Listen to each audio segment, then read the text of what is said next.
GBA ಚುನಾವಣೆಯನ್ನ June 30ರೊಳಗೆ ಮಾಡಿ ಮುಗಿಸ್ಬಿಡಿ ಅಂತ court ಏನೋ ಆದೇಶ ಕೊಟ್ಟಿದೆ. ಇದರ ಬೆನ್ನಲ್ಲೇ ಇದೀಗ ಸ್ಟ್ರಾಟಜಿಗಳು ಶುರುವಾಗಿದೆ. ಹೇಗಾದ್ರೂ ಮಾಡಿ ಗೆಲ್ಲೇಬೇಕು, ಪಾರುಪತ್ಯವನ್ನ ನಾವು ವಹಿಸ್ಕೊಳ್ಬೇಕು ಅನ್ನುವಂತ ನಿಟ್ಟಿನಲ್ಲಿ ಪಕ್ಷಗಳು ತಯಾರಿ ಆಗ್ತಾ ಇದೆ. ಇದೀಗ ಜಿಬಿಎ ಚುನಾವಣೆ ಬಿಜೆಪಿ ಜೆಡಿಎಸ್ ಮೈತ್ರಿ ವಿಚಾರಕ್ಕೆ ಸಂಬಂಧಪಟ್ಟಂತೆ ಬೆಂಗಳೂರಿನಲ್ಲಿ ಡಿಸಿಎಂ ಡಿಕೆ ಶಿವಕುಮಾರ್ ಅವರು ಒಂದು ಸ್ಟೇಟ್ಮೆಂಟ್ ಕೊಟ್ಟಿದ್ದಾರೆ. ಏನಂತ, ಅವ್ರು ಏನ್ ಬೇಕಾದ್ರೂ ಮಾಡಿ ಅಂತ ಡಿಕೆಶಿ ಹೇಳಿರೋದು. ಜೊತೆಯಾಗಾದ್ರೂ ಸ್ಪರ್ಧಿಸ್ಲಿ, ಬೇರೆ ಬೇರೆ ಆದ್ರೂ ಸ್ಪರ್ಧಿಸ್ಲಿ, ಅವರಿಬ್ರು ಜೊತೆಯಾಗಿ ಸ್ಪರ್ಧೆ ಮಾಡಿದ್ರೆ ಒಳ್ಳೆಯದು, ಯಾಕಂದ್ರೆ ನೇರ ಹಣಾಹಣಿ ಅನ್ನೋದು ಮುಖ್ಯ ಅಂತ ಡಿಸಿಎಂ ಡಿಕೆಶಿ ಹೇಳಿದ್ದಾರೆ.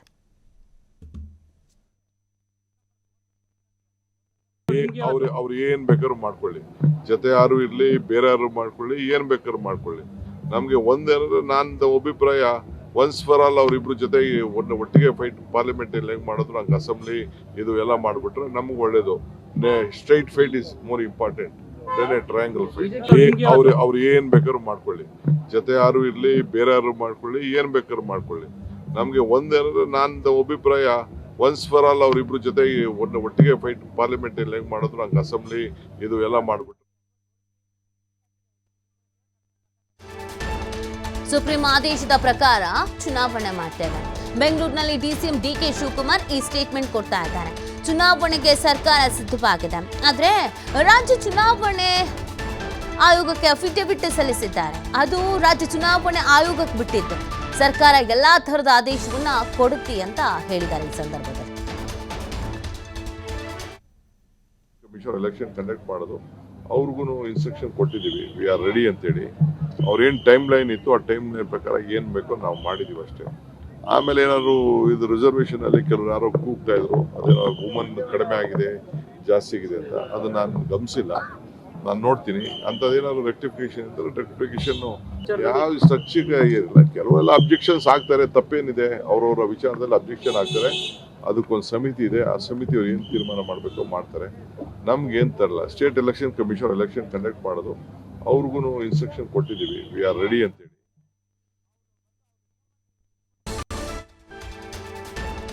ಇನ್ನು ಇದೇ ಸಂದರ್ಭದಲ್ಲಿ ಈ ಜಿಬಿಎ ಚುನಾವಣೆ ಸವಾಲಾಗುತ್ತೆ ಎಂಬ ವಿಚಾರ, ನಮಗೆ ಚಾಲೆಂಜಸ್ ಏನಿದೆ ಅಂತ ಡಿಕೆಶಿ ಕೇಳಿದ್ದಾರೆ. ಚುನಾವಣೆ ಮಾಡೋದು ನಮ್ಮ ಕರ್ತವ್ಯ, ಕಾರ್ಯಕರ್ತರಿಗೆ ಅಧಿಕಾರ ಕೊಡಬೇಕು, 5 ಪಾಲಿಕೆಗಳಲ್ಲಿ ನಾವೇ ಗೆಲ್ತೀವಿ ಅಂತ ಭರವಸೆಯ ಮಾತುಗಳನ್ನ ಆಡ್ತಾ ಇದ್ದಾರೆ. ಏನ್ ಚಾಲೆಂಜ್ ಇದೆ?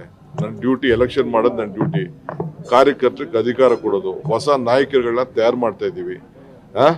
ಇದು ನಮ್ಮ ಡ್ಯೂಟಿ. ಚುನಾವಣೆಯಲ್ಲಿ ಎಲ್ಲರಿಗೂ ನಮ್ಗೆ ಕಾನ್ಫಿಡೆನ್ಸ್ ಇದೆ. ನಾವು ಮಾಡಿರುವಂತ ಕೆಲಸಕ್ಕೆ, ನಾವು ಕೊಟ್ಟಿರುವಂತ ಗ್ಯಾರಂಟಿಗೆ ಬೆಂಗಳೂರಿನ ಬದಲಾವಣೆ ಮಾಡ್ತಾ ಇದ್ದೀವಿ. ಇದೆಲ್ಲ ಕೂಡ ನನಗೆ ಗ್ಯಾರಂಟಿ ಇದೆ.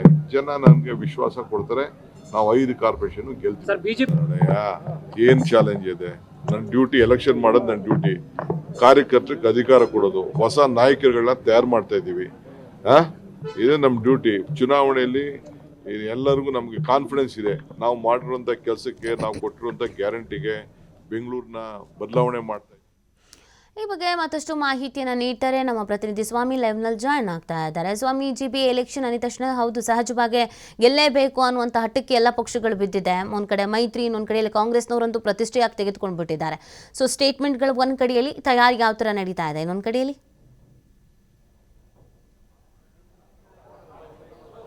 ನಿತಿ, ಈಗ ಜಿಬಿಎ ಎಲೆಕ್ಷನ್ಗೆ ಅಖಾಡ ಶುರುವಾಗಿರುವಂಥದ್ದು. ಈಗಾಗಲೇ ಸರ್ಕಾರ ಕೂಡ ನಾವು ಚುನಾವಣೆಗೆ ಸಿದ್ಧ ಎಂಬ ಹೇಳಿಕೆಯನ್ನು ಕೊಟ್ಟಿರುವಂಥದ್ದು. ಈ ಡಿಸಿಎಂ ಡಿಕೆ ಶಿವಕುಮಾರ್, ಅಂದರೆ ಬೆಂಗಳೂರು ಉಸ್ತುವಾರಿ ಸಚಿವರು ಆಗಿರುವಂತಹ ಡಿಸಿಎಂ ಡಿಕೆ ಶಿವಕುಮಾರ್, ನಾವು ಎಲೆಕ್ಷನ್ಗೆ ಸಂಪೂರ್ಣವಾಗಿ ಸಿದ್ಧವಾಗಿದ್ದೇವೆ ಎಂಬ ಹೇಳಿಕೆಯನ್ನು ಕೊಟ್ಟಿರುವಂಥದ್ದು.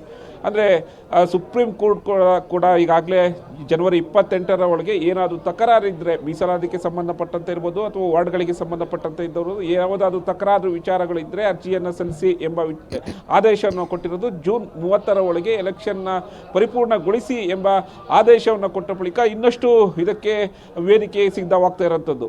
ಈಗಾಗಲೇ ಈ ಹಿಂದೆ ಬಿಬಿಎಂಪಿ ಎಲೆಕ್ಷನ್ ಕೂಡ ಕಳೆದ 4.5 ವರ್ಷಗಳಿಂದ ನೆನೆಗುದಿಗೆ ಬಿದ್ದಿತ್ತು. ಅದಕ್ಕೆ ಬಿಬಿಎಂಪಿ ಬಳಿಕ ಬೆಂಗಳೂರು ಗ್ರೇಟ್ ಜಿಬಿಎ ಎಂಬ ಹೊಸ ರೂಪಾಂತರವನ್ನು ಕೊಡಲಾಗಿತ್ತು. ಆಡಳಿತಾತ್ಮಕ ವಿಚಾರವಾಗಿ 5 ಮಹಾನಗರ ಪಾಲಿಕೆಗಳನ್ನಾಗಿ ಮಾಡಿ ಈಗಾಗಲೇ ಆದೇಶ ಕೂಡ ಆಗಿದೆ. ಆದರೆ ಹಿಂದೆ ಬಿಬಿಎಂಪಿ ಇತ್ತು, ಆಗಲೂ ಕೂಡ ಚುನಾವಣೆ ಆಗಿರಲಿಲ್ಲ, ಈಗ GPA ಆಗಿದೆ. ಯಾವಾಗ ಚುನಾವಣೆ ಎಂಬ ಆ ಪ್ರಶ್ನೆಗಳಿಗೆ ಈಗ ಉತ್ತರ ಸಿಕ್ಕಿರುವಂಥದ್ದು. ಹಾಗಾಗಿ ಈಗ ಸರ್ಕಾರ ಹಾಗೂ BJP ನಡುವೆ ಸಾಕಷ್ಟು ಒಂದು ವೇದಿಕೆಯನ್ನು ಸೃಷ್ಟಿಯಾಗುತ್ತೆ ಅನ್ನೋದು ಕೂಡ ಎಲ್ಲ ರೀತಿಯಲ್ಲೂ ಸ್ಪಷ್ಟನೆ ಆಗಿರುವಂಥದ್ದು. ಅಂದರೆ ಈಗ ಸ್ಥಳೀಯ ಸಂಸ್ಥೆ ಚುನಾವಣೆ ಆಗ್ಬೋದು ಅಥವಾ 2028ರ ಚುನಾವಣೆ ಆಗ್ಬೋದು, ಎಲ್ಲದಕ್ಕೂ GBA ಎಲೆಕ್ಷನ್ ಈಗ ಉತ್ತರ ಸಿಗುತ್ತಾ ಅನ್ನೋದಕ್ಕೆ ವೇದಿಕೆ ಆಗುತ್ತಾ ಅನ್ನೋದು ಕೂಡ ಸಾಕಷ್ಟು ಚರ್ಚೆ ಆಗ್ತಾ ಇದೆ.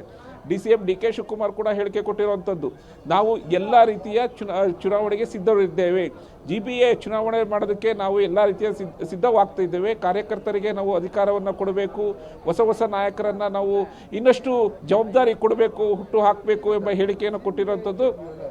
ಜೊತೆಗೆ ಒಂದು ಫೈಟ್ ಕೂಡ, ಅಂದರೆ ಈ GBA ಎಲೆಕ್ಷನಲ್ಲಿ BJP ಹಾಗೂ JDS ನಡುವೆ ಮೈತ್ರಿಯಾಗಿ ಕಾಂಗ್ರೆಸ್ಸನ್ನು ಎದುರಿಸ್ತಾರ ಅನ್ನೋದು ಕೂಡ ಇನ್ನೂ ಸಾಕಷ್ಟು ಅನುಮಾನಗಳಿದೆ. ಯಾಕೆಂದರೆ ಸ್ಥಳೀಯ ಮಟ್ಟದಲ್ಲಿ ನಾವು ಯಾವುದೇ ಒಂದು ಮೈತ್ರಿ ಮಾಡಿಕೊಳ್ಳಲ್ಲ ಎನ್ನುವ ಹೇಳಿಕೆಯನ್ನು JDS ವರಿಷ್ಠರು ಕೊಟ್ಟಿರುವಂಥದ್ದು. ಹಾಗಾಗಿ ಕಾಂಗ್ರೆಸ್ ನಡೆ ಏನು ಎಂಬ ವಿಚಾರಕ್ಕೂ ಕೂಡ ಸಾಕಷ್ಟು ಉತ್ತರಗಳು ಸಿಕ್ಕಿರುವಂಥದ್ದು. ಅಂದರೆ ನಾವು ಸಾಕಷ್ಟು ಜನಪರ ಕಾರ್ಯಗಳನ್ನು ಮಾಡಿದ್ದೇವೆ, ಬೆಂಗಳೂರಿನಲ್ಲಿ ಸಾಕಷ್ಟು ಉದ್ಯೋಗಾವಕಾಶಗಳನ್ನು ಕೊಟ್ಟಿದ್ದೇವೆ, ಹಾಗಾಗಿ ಜೊತೆಗೆ ಗ್ಯಾರಂಟಿಗಳನ್ನು ಕೊಟ್ಟಿದ್ದೇವೆ, ಬೆಂಗಳೂರಿಗೆ ಕುಡಿಯುವ ನೀರನ್ನು ಕೊಟ್ಟಿದ್ದೇವೆ. ಇವೆಲ್ಲವನ್ನು ಇಟ್ಟುಕೊಂಡು ಜನರು ನಮಗೆ ಮತ ಹಾಕಬೇಕು, ಮತ ಹಾಕಿದಂಥ ಸಂದರ್ಭದಲ್ಲಿ ನಾವು 5 ಮಹಾನಗರ ಪಾಲಿಕೆ ಗೆಲ್ತೀವಿ ಎಂಬ ವಿಶ್ವಾಸವನ್ನು ಸಚಿವ ರಾಮಲಿಂಗಾರೆಡ್ಡಿ ಅವರು ಕೂಡ ಹೇಳ್ತಿರುವಂಥದ್ದು. ಒಟ್ಟಾರೆಯಾಗಿ ಈ ಬೆಂಗಳೂರು ಗ್ರೇಟರ್ ಅಥಾರಿಟಿ ಎಲೆಕ್ಷನ್ನು ಸಾಕಷ್ಟು ಕುತೂಹಲ ಮೂಡಿಸಿದೆ. ಒಂದು ಕಡೆ ಈಗಾಗಲೇ ಪೂರ್ಣ ಪ್ರಮಾಣದ ಸಿದ್ಧತೆಗಳನ್ನು ಈಗಾಗಲೇ ಕಾಂಗ್ರೆಸ್ ಮಾಡ್ತಾ ಇರೋಂಥದ್ದು. ಅಂದರೆ ಇನ್ನು ಮೀಸಲಾತಿಗೆ ಸಂಬಂಧಪಟ್ಟಂತೆ ಎಲೆಕ್ಷನ್ ಯಾವಾಗ ಎಂಬ ಚರ್ಚೆಗಳು ಶುರುವಾದಾಗಲೇ ಅರ್ಜಿಗಳನ್ನು ಹಾಕಿದ್ರು. ಅಂದರೆ ಯಾರ್ಯಾರು ಎಲೆಕ್ಷನ್ಗೆ ನಿಂತ್ಕೋತಾರೋ ಅವರು ಅರ್ಜಿಗಳನ್ನು KPCCಗೆ ಸಲ್ಲಿಸಬೇಕಿತ್ತು.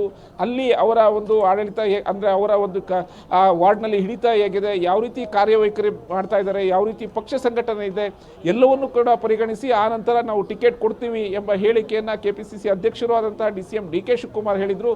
ಹಾಗಾಗಿ ಈಗಾಗಲೇ ಅರ್ಜಿಗಳು ಕೂಡ ಸಾಕಷ್ಟು ಸಾವಿರಾರು ಸಂಖ್ಯೆಯಲ್ಲಿ ಅರ್ಜಿಗಳು ಕೂಡ ಸಲ್ಲಿಕೆ ಆಗ್ತಾ ಇದೆ. ಅಂದರೆ ಒಂದು ಕಡೆ ಸಂಪೂರ್ಣವಾಗಿ ಸರ್ಕಾರ, ಕಾಂಗ್ರೆಸ್ ಸರ್ಕಾರ, ಕಾಂಗ್ರೆಸ್ ನಾಯಕರು ಬೆಂಗಳೂರಿನಲ್ಲಿ GBA ಎಲೆಕ್ಷನ್ಗೆ ಎಲ್ಲ ರೀತಿಯ ಸಿದ್ಧತೆಗಳನ್ನು ಮಾಡ್ಕೊಳ್ತಾ ಇದ್ದಾರೆ.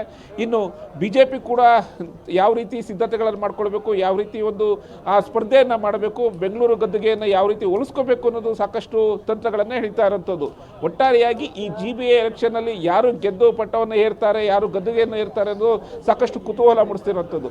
ಜೊತೆಗೆ ಸುಪ್ರೀಂ ಕೋರ್ಟ್ ಆದೇಶದಂತೆ ಈಗಾಗಲೇ ನಾವು ಚುನಾವಣೆಗೆ ಅಂದರೆ ಜೂನ್ 30ರ ಒಳಗೆ ಎಲ್ಲ ರೀತಿಯ ಸಿದ್ಧತೆಗಳಾಗಿವೆ. ಚುನಾವಣೆಗೆ ಸಿದ್ಧತೆ ಎಂಬ ಹೇಳಿಕೆಯನ್ನು DCM DK ಶಿವಕುಮಾರ್ ಕೊಟ್ಟಿರುವಂಥದ್ದು. ನೀತಿ. ಓಕೆ.